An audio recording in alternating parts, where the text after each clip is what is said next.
Liverpool are the Premier League champions. They celebrated after they won the league in the game against Spurs a few weeks ago. Now they celebrated yesterday at Anfield when they were presented with the Premier League trophy. And they'll be celebrating again today when they have their parade in Liverpool city centre. And therefore, as the crowds start to assemble with, an hour or so to go until it all gets underway, is JJ.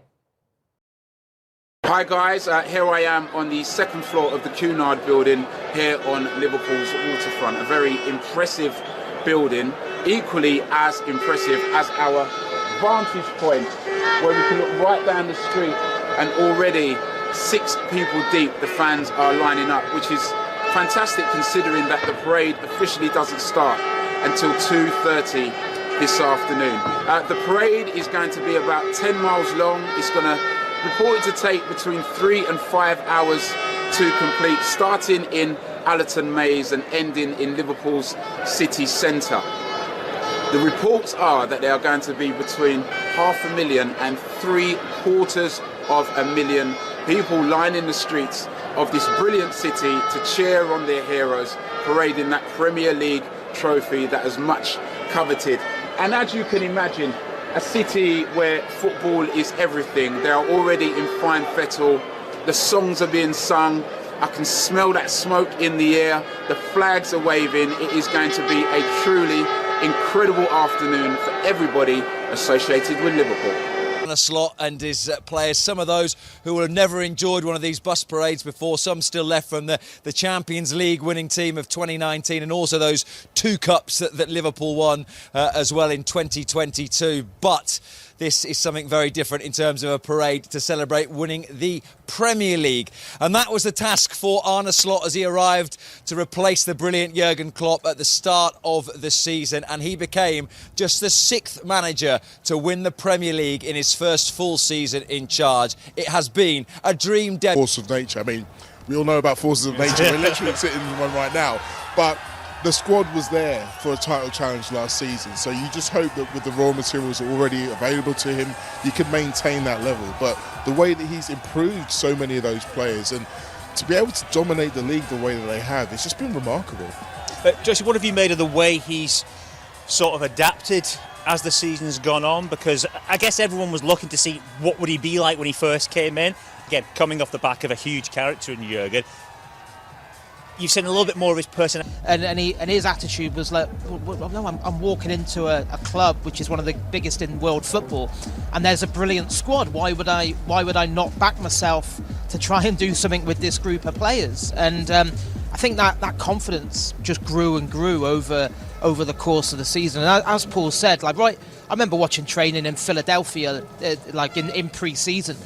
And you could just see how quickly he was able to get his ideas and his philosophy across. It was so evident, even with 10, 11, 12 senior players missing off the back of the Euros and the Copa America.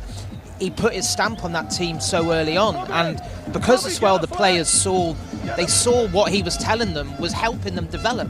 So he got this buy-in so quickly.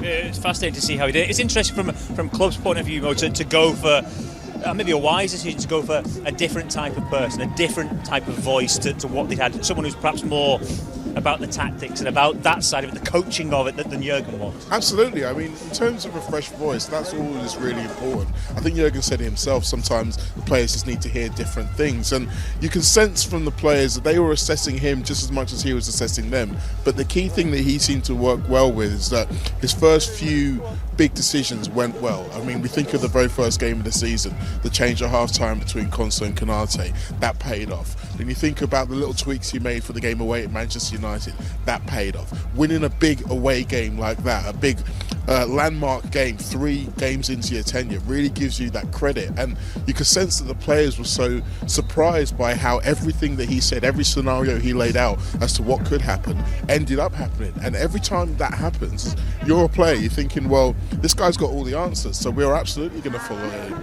And having that belief that the manager knows what he's doing, even if sometimes you can be a bit surprised with some of what he's saying to you, that really does go a long way. And you can see that the buy-ins come from everybody, even the players who maybe probably haven't played as much as they would like to. You've seen that when they have been able to come in, they've been able to come in and make a difference, and everybody can really feel like that this league championship, they've played a key part in making sure it's got over the line. Joycey, one of the big things he's had to deal with this season, on top of stepping into Jurgen's place, is the fact he's had these contracts hanging over him. Three big players, three of the biggest players within the group, the contracts running down, and that was the backdrop to the season. How do you assess the way in which he dealt with that? Because you boys were there front and centre every week. What's the latest? He's handled it brilliantly as he's done most things. I think from the word go, he set his stall out. I'm not getting involved in that. That's Van Dijk are doing different things this season, and you can tell that they've enjoyed working under him and have enjoyed the challenge of trying to take their careers to another level. James, do you think that he's had enough credit in the wider footballing world for the job he's done? Because at some point it seems like someone's saying, oh, he's done all right, but it wasn't a great league, or the challenge wasn't there. But Liverpool have made it look easy by how dominant they've only started to lose games, relatively speaking, in recent months when they've been able to coast the last couple of weeks. Yeah, I think there's been a lot of nonsense talked about, it being an average Premier League season, and as if it's somehow Liverpool's problem that there hasn't been more drama or jeopardy. It's like, you look at what Liverpool have done to get the title wrapped up with 4 games to spare, having only lost 2 games at that stage. He was so... The team was so dominant, he was able to win the league in April. And while other teams are still scrambling around for Champions League football, disappear to Ibiza for a few days, party it up, then come back and win the trophy and get it presented to him. That takes a bit of takes something special, Joycey. It does. I mean, and as you said, then it just sort of shows how well the team has done to win it so early. I mean, the consistency that they showed has been the hallmark. That period where you sort of looked at the fixture list and thought, well, there's a trap there, they might trip up there, and they just coasted all the way through it. I think the game that really sort of sticks out for me and the period was sort of November time, and the one game in particular was Brighton, where I think that sort of encapsulated Liverpool's season. That the first half wasn't great. The manager sort of influenced the goals in as well. It's brilliant. I guess it's that pride of the city as well. It shows off the city as well. Having a show like that and having it reflect the city, people want to come embrace it as well. I think it's been a really good, another indication of what this place is all about. Just kind of the way it's been sort of taken to the show as well. Yeah, I think it's really important for the city to sort of be so showcased in a certain way. I mean, for the gangsters and all, that's the best way to do that. But, it shows the city and the live buildings and town and all that, and how it's thriving and stuff like that's really important. And, when you look down today, you see how many people want to come out and support Liverpool as a city, and you can see we're absolutely thriving at the minute. Skyscrapers are getting thrown up everywhere. All these businesses are going to do so well off of this. All of us are just absolutely buzzing with it. Even in this rain, there's music like Jamie, who we've had before. I do paintings and stuff like that. That sort of side of it comes out. Murals all over the city. It's just absolutely amazing. That's true, isn't it? Liverpool, it's kind of it is that kind of city where the arts are at the heart of it. There's a real passion for not just sport, but also music, television, whatever it is. All those things feed into the city. Yeah. I feel like moments like today sort of inspire people with their music. There are, like someone like me who's doing paintings, I'll take today and be like, right, the emotions that I felt, the way that I feel right now, that's what I'm going to take into the canvas, and that's what mural artists will do on the wall, that's what singers will do when they're writing their music about today. We all just take inspiration from these big moments together, just as this community, and all it does is inspire all of us to, go again, and hopefully it inspires the players to go again next year. Well, you won't be short of inspiration over the course of the summer. Your entire June and July will be taken up painting scenes from today. Absolutely. The options will I'm be happy endless. for it. I'm happy that's happening. We watched the pictures on the screen just now, it's just absolutely bonkers. Every time you see it, this is almost like the pre-start of the parade. It's not even the full thing, and it's already at level 9. God knows what it's going to be like when it gets down here. Chloe, for you, let's just talk about some of the guys who've made those big contributions. When you reflect on the players who've played their part, obviously Mo gets all the headlines and it's Virgil. Who do you see as the kind of real key figures within the journey to here? I mean, the spine of the team is essential. You know, you've got Ali at the back who gives everyone so much confidence. You've obviously got your captain in Virgil van Dijk who leads everyone, who makes sure the standards are constantly there. Mo Salah, who people just adore. They look up to what a role model he is. I've never seen someone so dedicated to the craft. I really haven't. He's an absolute genius at what he does, but he puts in the work to be there. But there are unsung heroes throughout that, and I love the amount of players who've had their moments. Even Harvey Elliott, who hasn't had a star role, has had his moments this season, and he's one of us. Curtis Jones, one of us. So yeah, there's been so many heroes for us, and you know, Ibu Konate, Robbo Costas having their moments. Connor Bradley, it's been brilliant to see. Everyone's had a part to play. What I like to see is you've basically named everybody now. Named You started off everyone. Sorry about you've that. gone through the entire. You can get to Vidislav Jaros in a minute, but Crystal Palace. Everyone makes a contribution. You were nodding a lot then, Jack, through the names that the clue was reeling off. What kind of player or what kind of moment sticks out for you? You've been watching the games and you've been following the season. What kind of is sort of seared in the memory of that was a special day, that was a special performance? It's tough to say.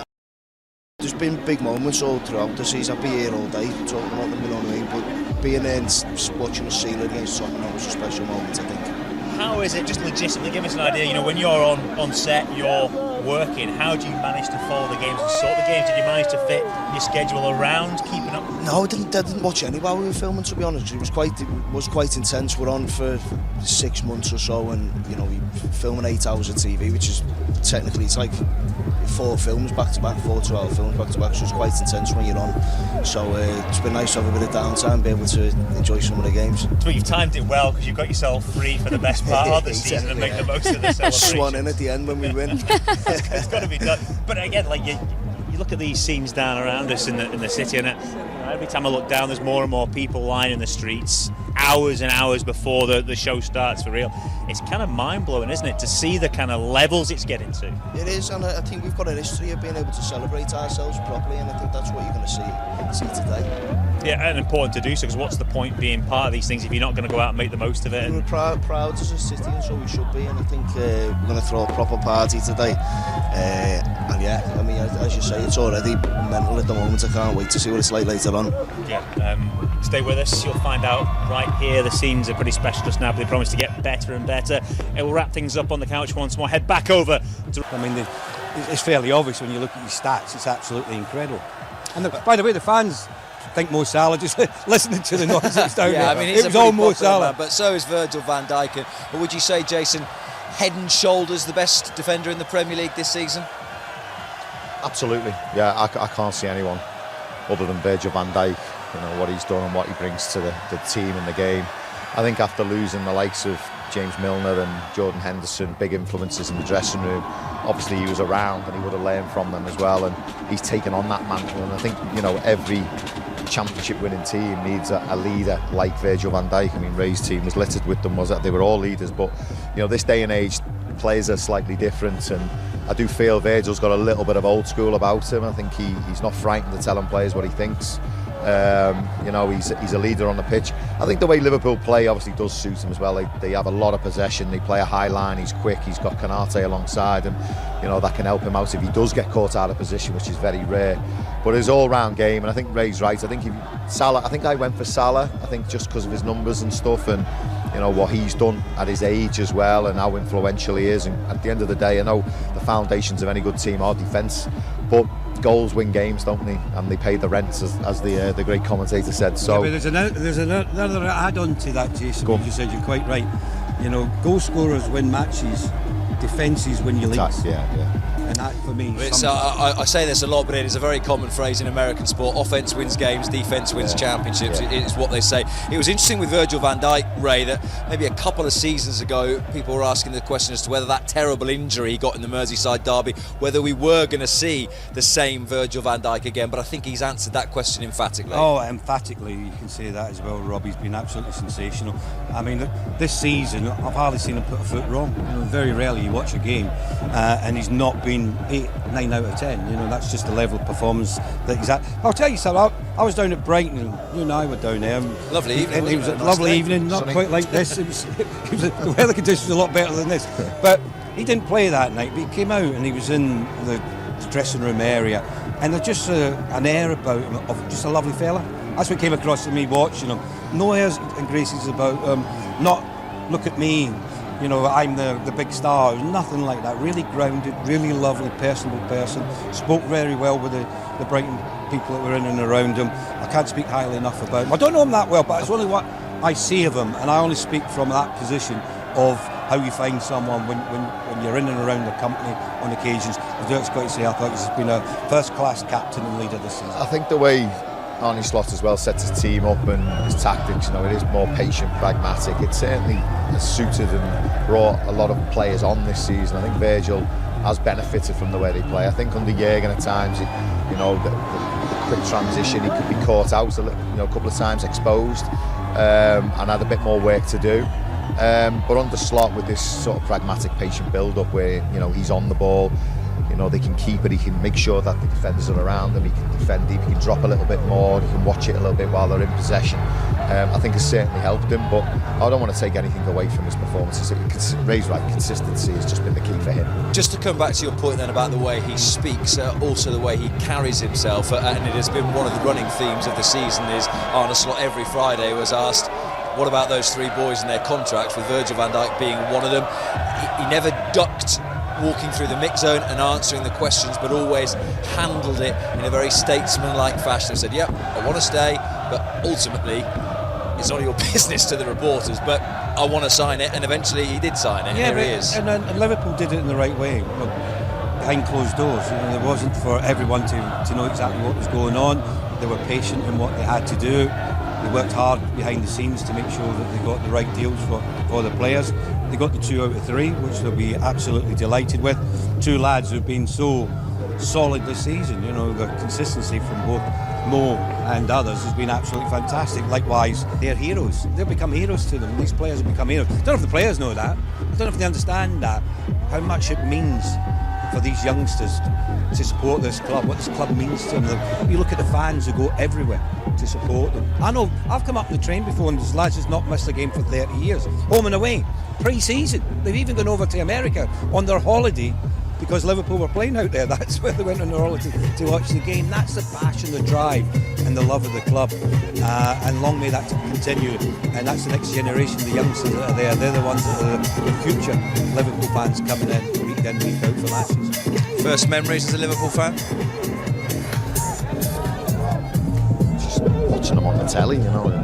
My first game was, I think it was about 10, 11. I could never get tickets because we couldn't afford them. Back then we couldn't get them. My uncle took me to watch Liverpool Man City, and you know, you walk up to Anfield, it was just like iconic, and then you walk up, you know, through the stand, and then you come up, and then the grounds, you just come out, and they were like gladiators, weren't they? Kenny was like Hollywood film star. It was just unbelievable. The smell, you talked about it before, it's the smell and the colour, isn't it? And you know, then You Never Walk Alone comes on, and that's it. It's just, you're a Liverpool fan for life. And then you grow up as a kid wanting, like they said, you know, my dream was to play for Liverpool. You know, that's all I wanted to do. Pictures of Kenny, the boys, you know, big fans of them.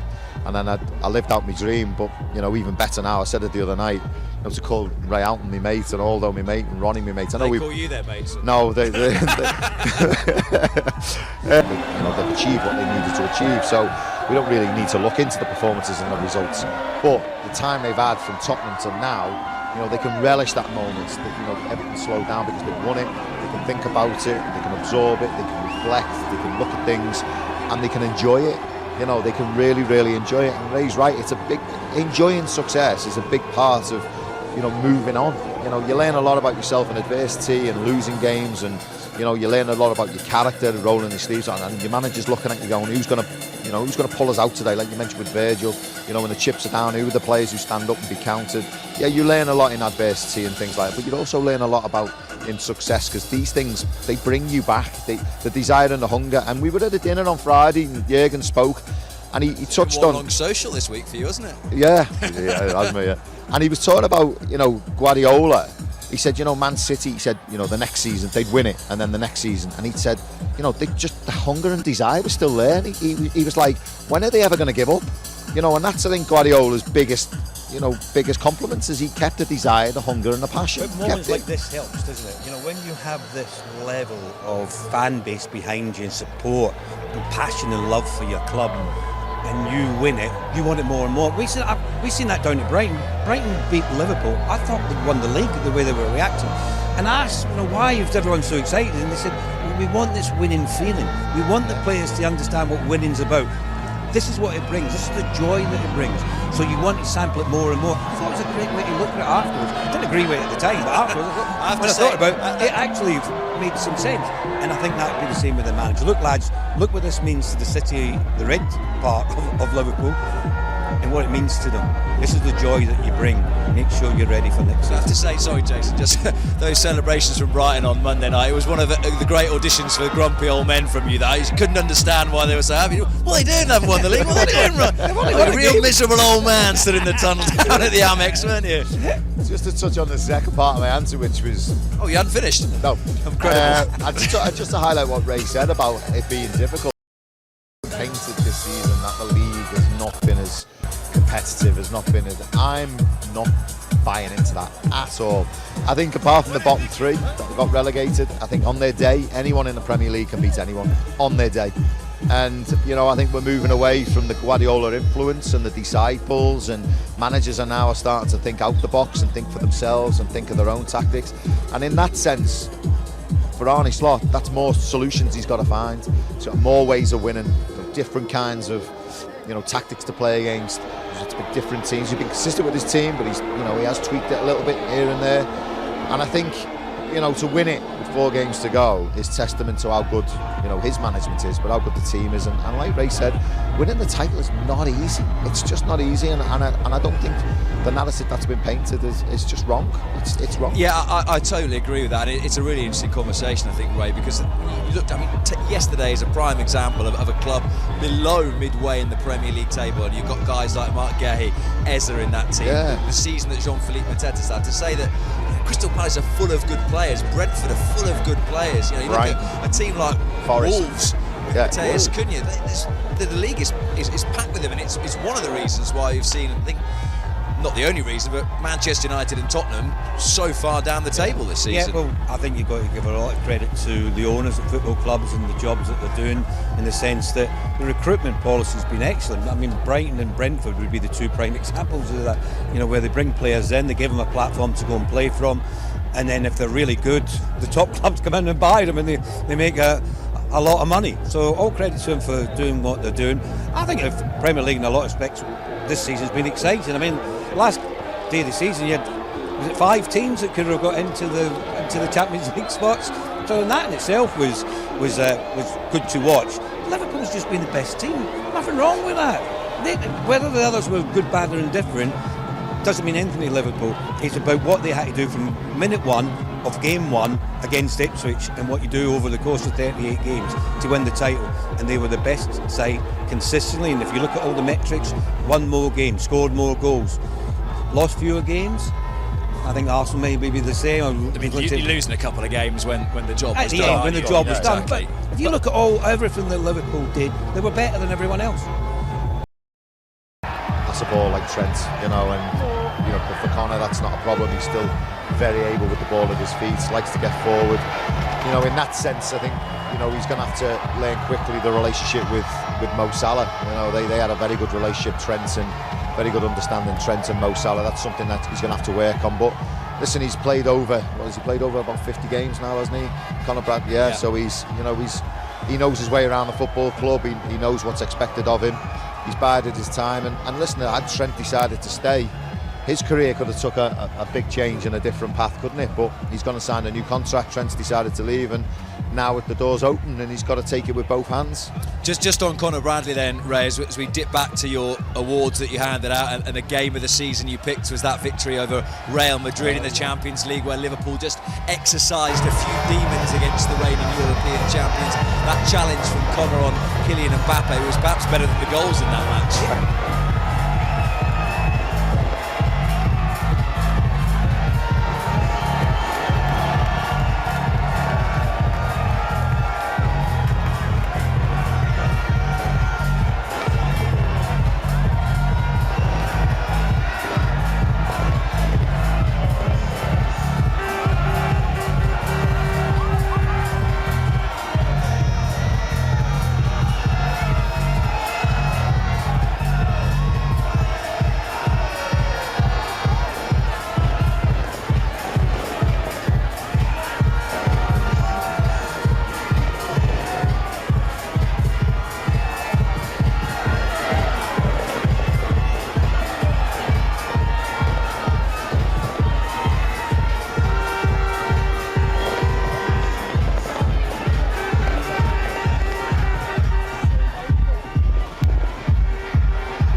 great to see the generations of fans. You know, you see the granddad, the dad, the grandsons, and they're all there. You can just imagine them telling the stories of when they watched it as kids.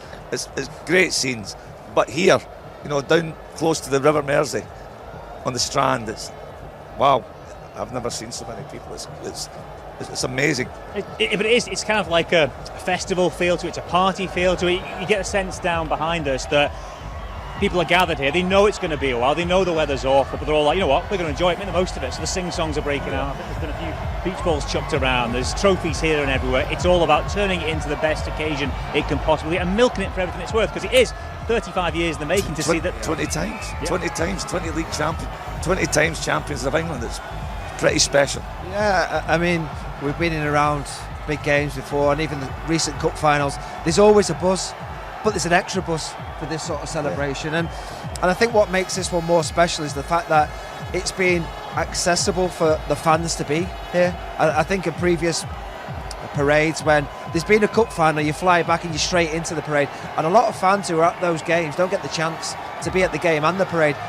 Today, everybody that was at the game yesterday who've flown over to Liverpool, they can be part of it. Nobody's missing. If you're a Liverpool fan, you are in and around the city and sharing the celebrations with the players and other fans as well. Great day. Just because with the ability to actually prepare, because we were champions a couple of 3 weeks ago, and people have had the time to prepare their journeys. I've met people in the last 2-3 days, Australia, New Zealand, Malaysia, Indonesia, and north of Scotland, Aberdeen, Stirling, Dundee. They're coming from Scotland, Ireland, Wales, across the Pennines and Yorkshire. They're coming from everywhere. Yeah, it's incredible. People have come from near and far. You've been in this situation, Gary. You've been on open top buses. You've been one of those players looking down on scenes like this. What went through your head? You did it with Leeds United, of course, and you did it here. That first one in particular, to get a taste of it. What was that experience like? The experience, the thing that I loved about the experience is sharing the success with the fans. Incredible, and that was filmed a little while ago as well, and there's still an hour to go to the start of the parade. That is going to be, as he said, hundreds of thousands of people. They've had a big music festival in Liverpool this weekend as well, so there's expected to be 500,000 people in the city. The population of Liverpool isn't that big, so it's going to be a big... And all the Evertonians have left for the weekend, so it's going to be a big weekend. The season has been incredible for Liverpool, and that wasn't where the expectations were at the start of August, when Arne Slot took over from Jurgen Klopp. He took over a squad that now we're saying is an excellent squad, but at the start of the season we're saying, yeah, it's good. It's a very good squad. I don't think there was as much praise for it. No.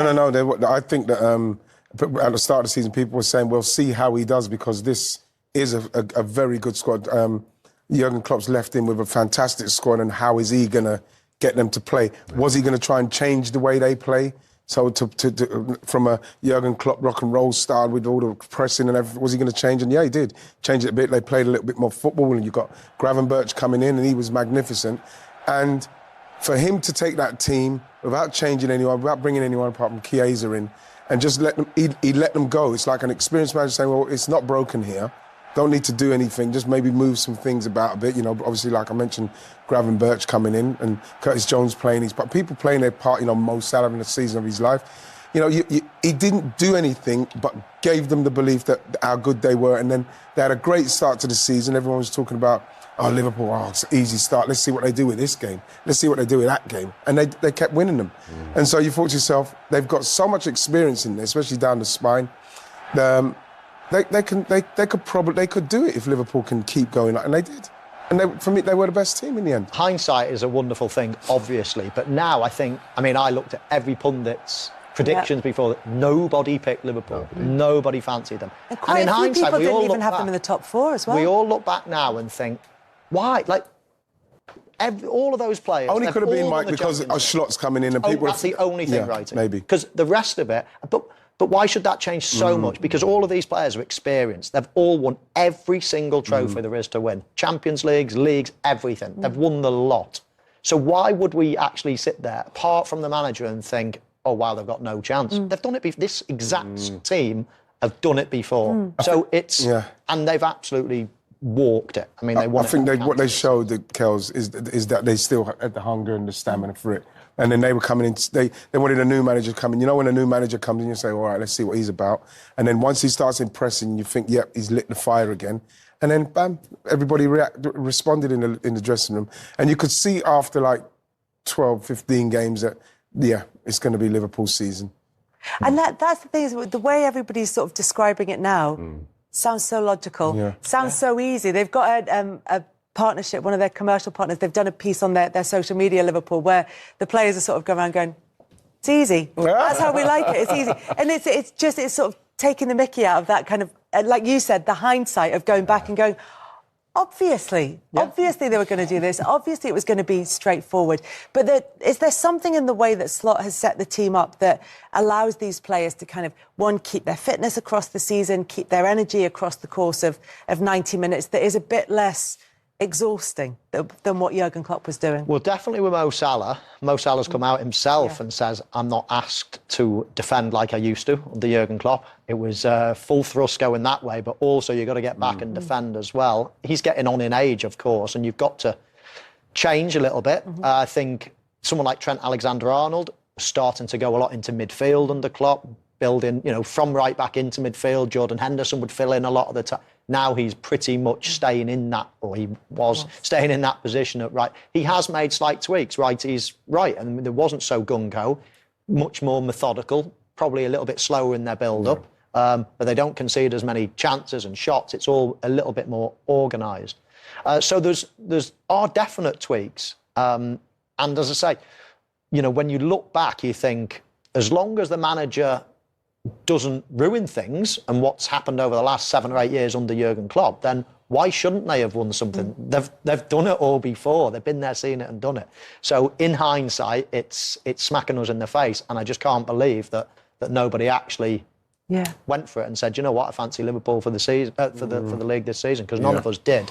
And I think it can only be the manager. We were waiting to see. Because Jurgen Klopp was so good, and because we've seen in the past the likes of Fergie, the likes of Wenger, managers that have been there for that long period of time, and we've seen what happens immediately after they leave, they've all gone to rubble, all of them.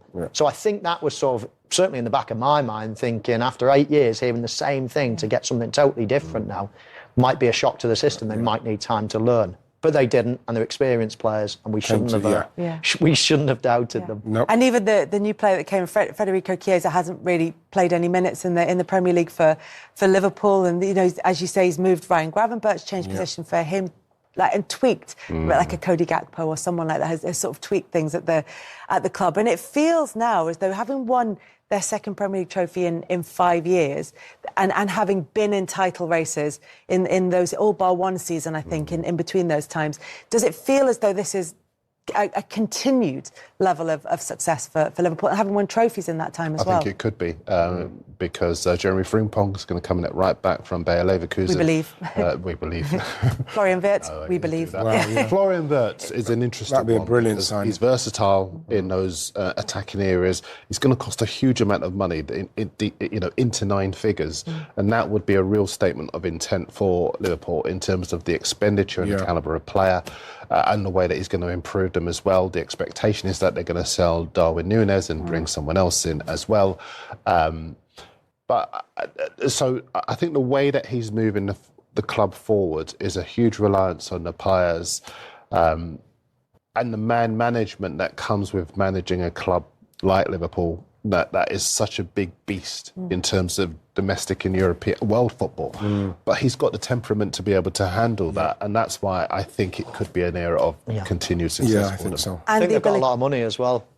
I think they've got a lot of money. They never spent anything apart from Chiesa. That was nothing really. I think they've not spent anything for a good while. I think they've got money. I think there'll be a few players. You mentioned Núñez.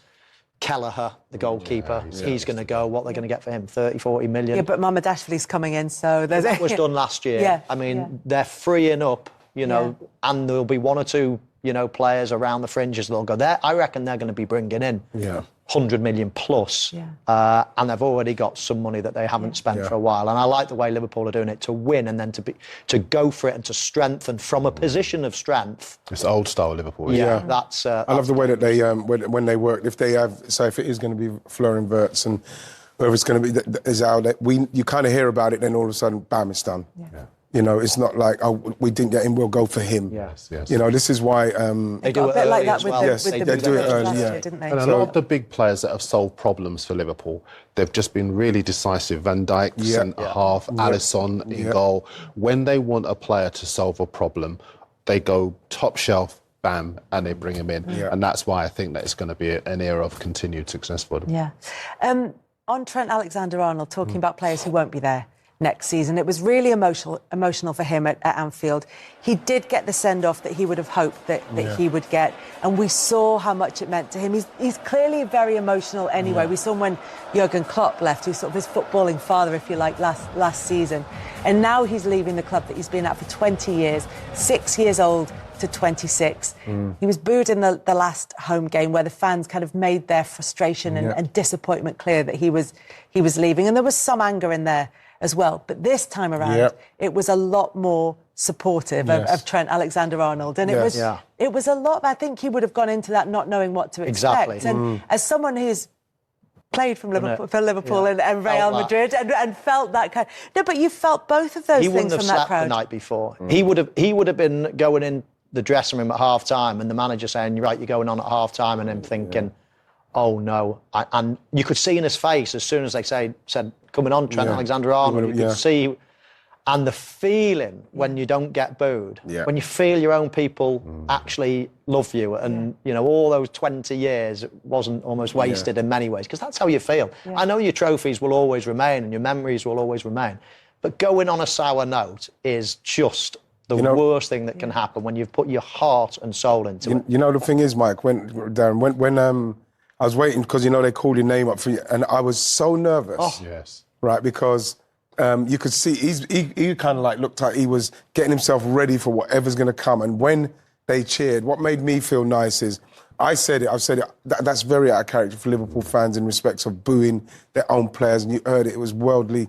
Everybody said it was everybody's around the world saying that's not like Liverpool fans, but to know that Liverpool fans have got together, it's been sorted out of different places, people talking to each other, and then bam, for him to get that kind of ovation was beautiful. It made me very emotional. And Jurgen Klopp did an amazing job. Jeez, Did you see his speech a day or two beforehand? I thought that was quite risky because he came out and he said there was an event at Liverpool Cathedral, and he said, magnificent, Kels. When I heard the crowd booing Trent, I turned the television off.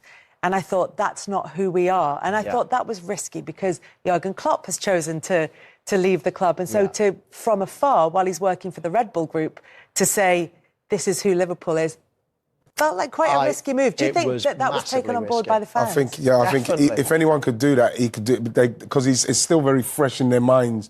Jurgen could probably get away with that. Now, you know, maybe if it was years to come, they'd say, what's he saying that? But right now, because he knows and he was so close to Trent not so long ago, he genuinely couldn't believe it. So he's speaking probably from the heart. It was so emotional. Probably from the heart, he was brave, courageous, and I tell you what, I bet you Trent Alexander-Arnold is thank you so much, boss, for saying that, because that might have been the difference from a few boos to just, you know, and it was said with such passion, like only Jurgen Klopp can.